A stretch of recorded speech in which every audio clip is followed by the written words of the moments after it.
Hi, என்ன பண்ணுறீங்க? எப்படி இருக்கீங்க? நல்லா இருக்கீங்களா? மணி 3:45 ஆச்சு.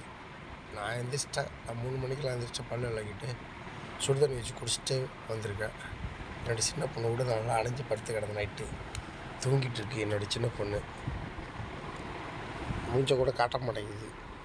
அதுவும் முழிச்சிக்கிச்சு என் கூடயே சேர்ந்து. ஆமாம். காற்றாலை நம்ம யூஸ் பண்ணுற ஒரு விஷயமும் காற்றாலை கற்றாழை நம்ம மேனிக்கு தேய்ச்சி குளிச்சா அழகு தரும். கற்றாழை நம்ம உடம்புக்கு சாப்பிட்டா உள்ளேயும் குளிர்ச்சி தரும், அழகு தரும். ஆனால் இந்த காற்றாழை யூஸ் பண்ணுறது நம்ம உடம்பையே கெடுத்துடும், நம்ம நாடி நரம்பு எல்லாமே வீணாகிடும். அதனால் செல்ஃபோனுடைய கதிர்வீச்சு பயங்கரமானது. பார்த்துங்க, சாதாரண சிடி ஸ்கேன் பண்ணுறது உடம்புக்கு ஆபத்துன்னு சொல்லுவாங்க. சிடி ஸ்கேன் பண்ணுறது பார்த்தீங்களா, தெரியுங்களா? ஆனால் இந்த செல் கதிர்வீச்சு பயங்கரமான மோசமானது. அனுபவத்தில் நான் சொல்கிறேன். அதுபோல் செல்ஃபோன் இல்லை, செல்லும் பேனும். அது நம்மளுடைய செல் உள்ளே போய் சாப்பிட்றது, அது பேன் தலையில் இருந்துட்டு அது கொஞ்சம் கொஞ்சமாக ரத்தத்தை குடிச்சிக்கிட்டே இருக்கும். மக்களுக்கு தெரிய மாட்டேங்குது.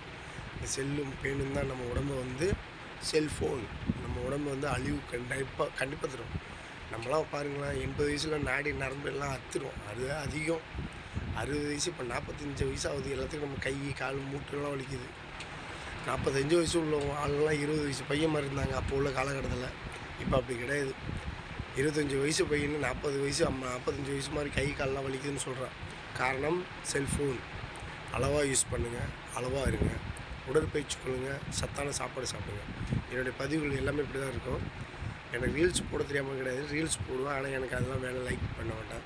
கண்டென்ட் நிறையா வரும், எனக்கு வேண்டாம். நான் நல்லது மட்டும்தான் நான் சொல்லணும்னு நான் நினைக்கிறேன். அதனால தான் எல்லா இதுவும் எனக்கு பண்ண தெரியும், ஆனால் எனக்கு வேண்டாம். எனக்கு ஒரு விஷயம்லாம் நல்லது சொல்லணுங்கிற ஒரு விஷயந்தான். அளவாக செல்லை யூஸ் பண்ணுங்கள்.